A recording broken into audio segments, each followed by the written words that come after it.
ഷെരീഫെ, കാര്യമൊക്കെ ശരി തന്നെ. തന്റെ ഉപ്പ അബൂബക്കർ ഹാജി എന്നെ വിളിച്ചു പറഞ്ഞു പ്രശ്നമൊന്നും ഉണ്ടാകത്തില്ല എന്ന് ഞാൻ വാക്ക് കൊടുക്കുകയും ചെയ്തു. അതൊരു വിശ്വാസം. അതേ വിശ്വാസത്തിന്റെ പുറത്ത് എനിക്കൊരു പ്രശ്നം ഉണ്ടായപ്പോ ഞാൻ ഓടിക്കേറി വന്നതെങ്ങോട്ടാ? അപ്പൊ വിശ്വാസം അങ്ങോട്ടും ഇങ്ങോട്ടും പോയി. അതുകൊണ്ട് ഇനി നിങ്ങൾക്ക് നിങ്ങളുടെ വഴി, എനിക്ക് എന്റെ വഴി, അതായത് നിയമത്തിന്റെ വഴി. അങ്ങനെ അബൂബക്കർ ഹാജി അകത്താക്കിയിട്ട് ഈ സ്റ്റേഷൻ സ്വസ്ഥമായിട്ട് ഭരിക്കാൻ തോന്നുന്നുണ്ടോ സാറിന്? അത് കള. ഈ കസേരയെ ഞാൻ ഉണ്ടേ ഞാൻ ഭരിക്കുകയും ചെയ്യും. ആ കാര്യത്തിൽ അറക്കൽ അബൂബക്കർക്കോ മോനോ ഒരു സംശയവും വേണ്ട. പക്ഷെ അകത്താക്കുന്ന കാര്യം നമ്മൾ ഇതുവരെ തീരുമാനിച്ചില്ലല്ലോ. അതിനിയും വഴി കിടക്കുമല്ലയോ? മിനിമം ഒരു 1.5 കോടിയുടെ മുതലുണ്ടാ വണ്ടിക്കകത്തെന്ന് എനിക്കറിയാം. അപ്പോ അതിന് തക്ക ഒരു തുക കിട്ടണം. അത് മുതലാളി ഒന്ന് വിളിച്ച് പറ. എത്ര കിട്ടണം? 25 എന്ന് വെച്ചാൽ 25 ലാഖ്. അത് കിട്ടി ആലോചിക്കാം. 25 രൂപ ഇല്ലാതെ ഈ ലോറി ഞാൻ ഇറക്കിക്കൊണ്ട് പോകും. കാണോ? നീ കൊണ്ടുപോകല. നിന്റെ ഉപ്പ അറക്കൽ അബൂബക്കർ ഹാജി ചിലപ്പോ കൊണ്ടുപോയിന്നിരിക്കും. പക്ഷെ അത് കൊണ്ടുപോയി അനുഭവിക്കാൻ അയാൾക്കൊരു അനന്തരാവകാശം ഉണ്ടാകത്തില്ല. ലോറി ഗേറ്റ് കിടക്കുന്നതിന് മുമ്പ് ആ കാര്യം ഞാൻ ഉറപ്പുവരുത്തിയിരിക്കും.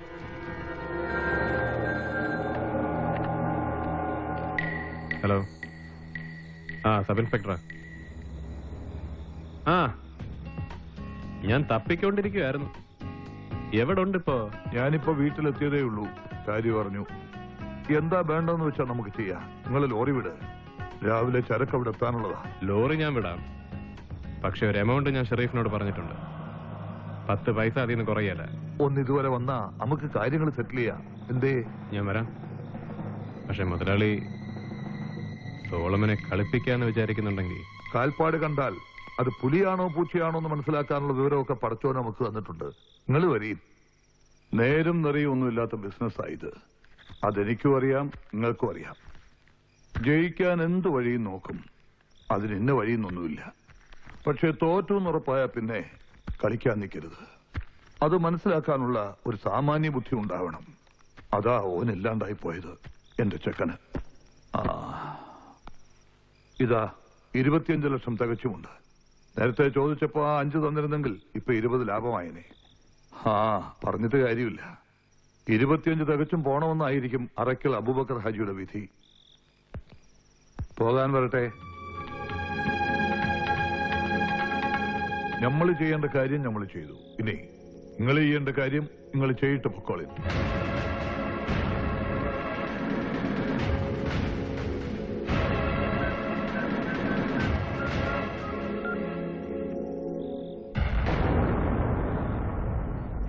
പിള്ളേ, ഞാനാ.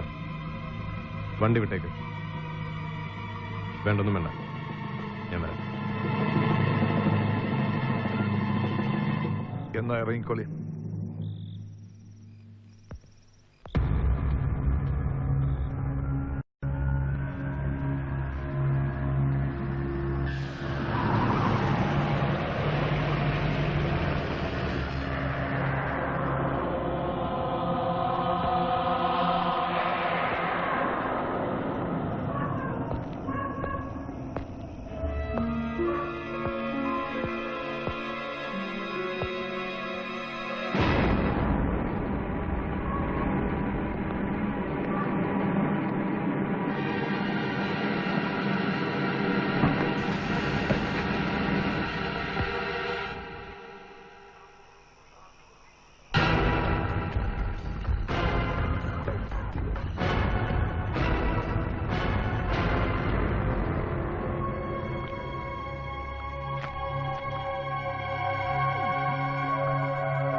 It's a miracle sir. ഡോക്ടേഴ്സിന് തീരെ പ്രതീക്ഷ ഉണ്ടായിരുന്നില്ല. ഒന്നുകിൽ ആരുടെയെങ്കിലും പ്രാർത്ഥന, അല്ലെങ്കിൽ ഏതോ മുജ്ജന്മ പുണ്യം. അതല്ലാതെ മെഡിക്കൽ സയൻസിന്റെ കഴിവല്ലാന്നാ പറയുന്നത്. എത്രയും പെട്ടെന്ന് അയാളുടെ സ്റ്റേറ്റ്മെന്റ് എടുക്കണം. എന്നിട്ട് FIRന്റെ ഒരു കോപ്പി എന്റെ ഓഫീസിൽ എത്തിക്കാൻ സുരേഷിനോട് പറയൂ. സർ. രക്ഷപ്പെട്ടു എന്ന് പറഞ്ഞാൽ വിശ്വസിക്കില്ലെന്നാ കേട്ടത്. അതിന് മാത്രം വെട്ടും കുത്തും ഉണ്ടായിരുന്നത്ര ശരീരത്തില്. ഇത്തവണ എണ്ണം കുറച്ച് കൂടിയെന്നേ ഉള്ളൂ. വെട്ടും കുത്തും മൂപ്പർക്ക് പുതിയൊരു കാര്യമൊന്നുമല്ലല്ലോ. വേറെ എവിടുന്ന് വന്ന ഗ്യാങ് എന്നാ പറയുന്നത്? ഏതോ മുൻവൈരാഗ്യം ആ സ്റ്റേഷൻ ഉള്ളപ്പോഴാണ്. അതല്ല, അബൂബക്കർ ഹാജി ആൾക്കാർ വന്നാ കേൾക്കുന്നത്. സത്യം എന്താന്ന് പറച്ചോന്ന് മാത്രം അറിയാം. അങ്ങനെയാണെങ്കിലേ ഇത് ഇതുകൊണ്ടൊന്നും തീരാൻ പോകുന്നില്ല. ഇനി ഉണ്ടാവും ബാക്കി.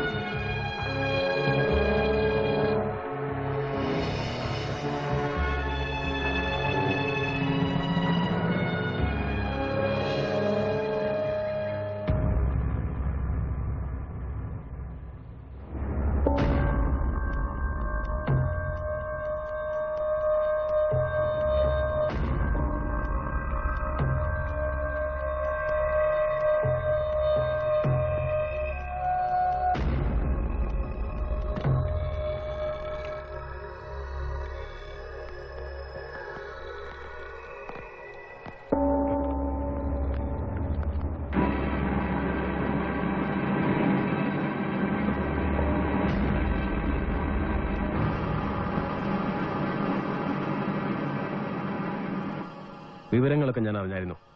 എന്നല്ല, അന്ന് തൊട്ട് ഇന്ന് വരെ സബ് ഇൻസ്പെക്ടർ സോളമന്റെ ചലനങ്ങളൊന്നും ഞാൻ അറിയാതെ പോയിട്ടില്ല. ഞാൻ ട്രൈ ചെയ്യുന്നുണ്ട്. അങ്ങ് ഇടുക്കിയിലോട്ട്, അതും രാജാക്കാട്ടിലേക്ക് തന്നെ കെട്ടിയെടുക്കാനുള്ള എന്റെ ശ്രമം ഏതാണ്ട് കരകണ്ട് തുടങ്ങിയതായിരുന്നു. ഇനിയിപ്പോ ഈ ജീവച്ഛമായി കിടക്കുന്ന തന്നെ കൈ കിട്ടിയിട്ട് ഞാൻ എന്ത് ചെയ്യാനാ?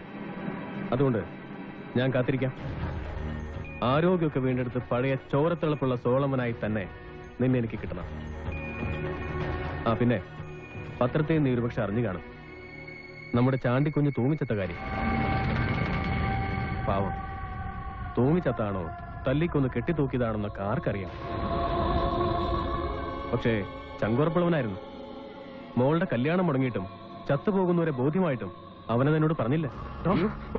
ദേഹാനക്കരുത്, ഒട്ടും ഇമോഷണൽ ആകുകയും ചെയ്യരുത്. ഇതൊരു തുടക്കം മാത്രം. ഇനി എന്തൊക്കെ കാണാനും കേൾക്കാനും കിടക്കുന്നു. ആ എന്നാ ഞാൻ ഇറങ്ങിക്കോട്ടെ. അടുത്ത ആഴ്ച തിരുവനന്തപുരത്തിന് പോകുമ്പോ ഞാൻ ഹോം മിനിസ്റ്റർ ഒന്ന് കാണും. അന്വേഷണം ക്രൈംബ്രാഞ്ചിന് വിട്ടില്ലെങ്കിൽ പ്രശ്നം ഞങ്ങളുടെ പാർട്ടി ഏറ്റെടുക്കും. നാടിളക്കി ഒരു പ്രക്ഷോഭം. ഒരു പോലീസുകാരന്റെ ജീവനോട് സെക്യൂരിറ്റി ഇല്ലെങ്കിൽ പിന്നെ ആർക്കാതുള്ളത്?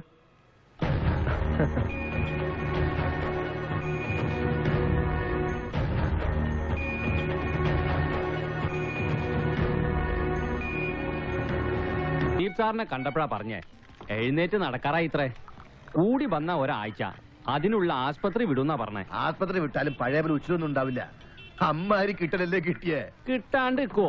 മുട്ടിയത് ആരോടാ? അബൂബക്കർ ഹാജിയോടെ. മൂപ്പരിന് ഏറെ കാലമൊന്നും ഇവിടെ ഉണ്ടാവില്ല. എവിടെയെങ്കിലും സ്ഥലം മാറിപ്പോണായിരിക്കും നല്ലത്.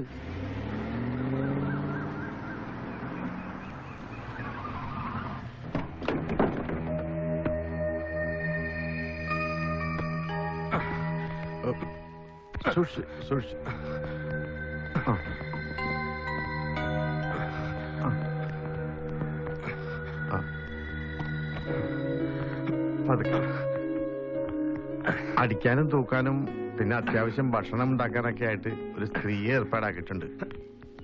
പിന്നെ ഞങ്ങളാരെങ്കിലുമൊക്കെ മാറി മാറി ഇവിടെ ഉണ്ടാവും. എന്നാലും ഉപ്പോളം വരില്ലല്ലോ ഉപ്പിലിട്ടത്. സുരേഷ് സാർ ഇന്നലെ പറഞ്ഞതാ, നാട്ടിലേക്കോ മറ്റോ ഒരു ട്രാൻസ്ഫറിന് അപ്ലൈ ചെയ്താ ഇപ്പോഴത്തെ ഒരു അവസ്ഥയിൽ പെട്ടെന്ന് നടക്കും. അല്ല, ഞങ്ങൾക്കാർക്കൊരു ബുദ്ധിമുട്ടുണ്ടായിട്ടല്ല, സാറിന്റെ സൗകര്യം. അതുകൊണ്ട് ഞാനങ്ങനെ പറഞ്ഞതേ ഉള്ളൂ. പകരം ചോദിക്കാനോ കണക്ക് തീർക്കാനോ ഒന്നുമല്ല. എന്റെ ചോര വീണ മണ്ണായത്. ഈ മണ്ണ് വിട്ട് തൽക്കാലം ഞാൻ എങ്ങോട്ടുമില്ല. എല്ലാം അകത്ത് വെച്ചിട്ടുണ്ട്. ഞാനിനി പോയിക്കോട്ടെ സാർ. ആ താൻ നിക്ക്, കുറച്ചു നേരം ഞാൻ സെറ്റിൽ ആയിക്കോട്ടെ. ഞാൻ പോകുന്നില്ല. ഹബീബ് എന്ന സ്റ്റേഷനിലേക്ക് ഇല്ലേ, രാത്രിയാകുമ്പോൾ ഒരാളിങ്ങ് വരണം. ശരി സാർ. ആ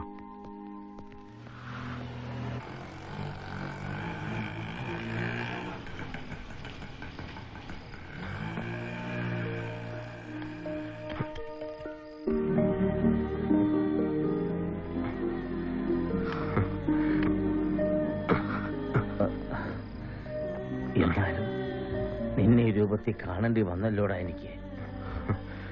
സാരമില്ലച്ചോ, അച്ഛൻ തന്നെ പലപ്പോഴും പറയാറുള്ളത് പോലെ വാളെടുത്തവനെ കാത്തിരിക്കുന്നത് വാളല്ലാണ്ട് വരികയില്ലല്ലോ. അത് പോട്ടെ, അച്ഛൻ ഈ അസുഖങ്ങളെല്ലാം കൂടെ വെച്ചോണ്ട് ഇത്രയും ദൂരം യാത്രയും ചെയ്ത് മറ്റേ മോനെ, നീ എന്നെ കൊണ്ട് അധികം പറയിപ്പിക്കരുത്. ഇവിടെ ആരേലും വിട്ടൊന്ന് ഫോൺ ചെയ്ത് അറിയിക്കാമായിരുന്നില്ലേ? 19 ദിവസം ആശുപത്രി കിടന്നെന്നും തിരിച്ചു കിട്ടുകയില്ലെന്ന് വിചാരിച്ചത്രയും സീരിയസ് ആയിരുന്നെന്നും ഒക്കെ നാട്ടുകാർ പറഞ്ഞിട്ട് വേണോടാ ഞാൻ അറിയാൻ.